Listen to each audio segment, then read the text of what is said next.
सुनील चित्रे, निवडणुका थेट रद्द करायची मागणी मग कशासाठी? म्हणजे आपण असं म्हणतोय की एवढा मोठा देश आहे, कोट्यवधींचा काहीशे कोटींचा आपला देश आहे, त्या देशामध्ये निवडणूक याद्या संपूर्णपणे निर्दोष असतील, ह्युमन एरर त्यामध्ये काही असू शकतात, त्यामुळे संपूर्ण निर्दोष असतील याची शाश्वती नाही म्हटल्यानंतर ज्या गोष्टीची शाश्वती नाहीये त्यासाठी थेट निवडणुका रद्द करण्याची भाषा किती अशी मॅग्निट्यूड आहे ह्या निवडणूक ज्या याद्या आहेत मतदार याद्या त्याच्यामधल्या घोळाची? तुम्ही काही आकडा, तुमचा काही अंदाज आहे का?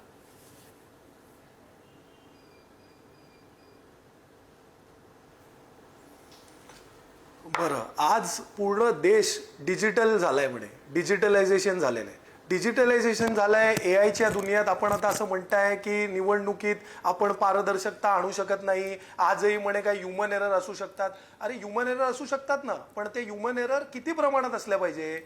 आता एक सिंपल उदाहरण तुम्हाला देतो. बाकी सगळं हनुमंतजींनी आता सांगितलेलं आहे. मी तुम्हाला एक सिंपल उदाहरण देतो. ते सुषमा यादव, मी जर चुकत नसेल तर नावाच्या एका महिलेचं नाव नालासोपारामध्ये 6 वेळा आढळून आलं. ते नाव आढळून आल्यानंतर त्याची बातमी झाली. लगेच 6 वाजता ते नाव कसं काय डिलीट झालं? ती यंत्रणा कोण राबवते? इलेक्शन कमिशनला कसं काय माहित नाही? जेव्हा आज आमच्या नेत्यांनी त्यांना प्रश्न विचारला तर त्यांनी सांगितलं त्याच्याबद्दल माहिती घ्यायला लागेल, आम्हाला माहित नाही. तुम्हाला का माहिती नाही? तुम्ही काय पासिंग द पार्सल खेळता का? केंद्रीय निवडणूक म्हणतं की राज्य निवडणुकाचं आयोगाचं काम आहे, राज्य निवडणूक आयोग म्हणेल केंद्र निवडणूक आयोगाचं काम आहे. नक्की कोणाचं काम आहे? ते तुमचं दोघांचं काम आहे संयुक्तरित्या की निवडणूक पारदर्शकपणे झालं पाहिजे. आता हे झालं एक उदाहरण. दुसरं उदाहरण, तुम्ही याच्यावर डोळे झाक करून चालणार नाही की एका घरात निरंक घर दाखवतं, त्याच्यामध्ये एक असं किती मोठं कुटुंब आहे, तो कुटुंब आहे की जिल्हा आहे की 800 लोक एका घरात दाखवलेली आहे. घर क्रमांक पण नाही त्याला.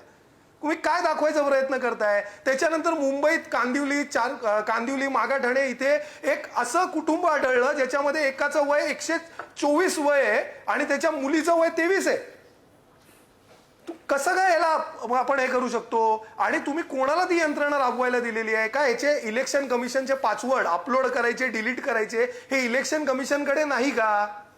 ह्याच्या आधी ज्या निवडणुका झाल्या, जे आमच्या नेत्यांनी पण दाखवलेलं आहे की निवडणुका झाल्या त्याच्यामध्ये फोटो सगळे होते. आता तुम्ही एक नवीन निवडणूक यादी जाहीर केली, त्याच्यामध्ये फोटो नाहीत. कसं तपास करायचं की तो व्यक्ती तोच आहे का? तुम्ही हे कोणासाठी निवडणुका राबवताय हा प्रश्न देखील महत्वाचा आहे ना. आम्ही तर भारतीय जनता पार्टी असेल किंवा सत्ताधारी पक्षाची लोक असतील, आम्ही त्यांच्यावर कोणत्या प्रकारचा आरोपच केलेला नाहीये. आमचे प्रश्न तर थेट निवडणूक आयोगाकडे आहे. निवडणूक आयोग हे स्वायत्त संस्था आहे ना. मग स्वायत्त संस्था आहे तर काय आहे, सगळे सत्ताधारी आणि भारतीय जनता पार्टीचे प्रवक्ते त्याला उत्तर द्यायला येत आहेत. आम्ही त्यांच्याकडे उत्तरच मागितलं नाही. आम्ही तर उलट त्यांना बोललो की तुम्ही पण आमच्या बरोबर या. काल परवा तर एक आमदार, सत्ताधारी आमदार बोलतो की 20,000 हे वाढवले म्हणून मी निवडून आलो. आता ते काही सारवासारव करतील त्याच्यावर. तर हे भयानक आहे. मग अशा प्रकारच्या ज्या निवडणुका करायच्या असतील तर माननीय उद्धवजी ठाकरेंनी बरोबर सांगितलंय, मग थेट सिलेक्शन पद्धत करून टाका ना. विद्यापीठात काही विद्यापीठात होतात सिलेक्शन पद्धत, निवडणूक होत नाही, तसं करून टाका. म्हणजे जनतेला पण कळेल, आम्हाला पण कळेल. तुम्ही वन साइडेड जिंका. बर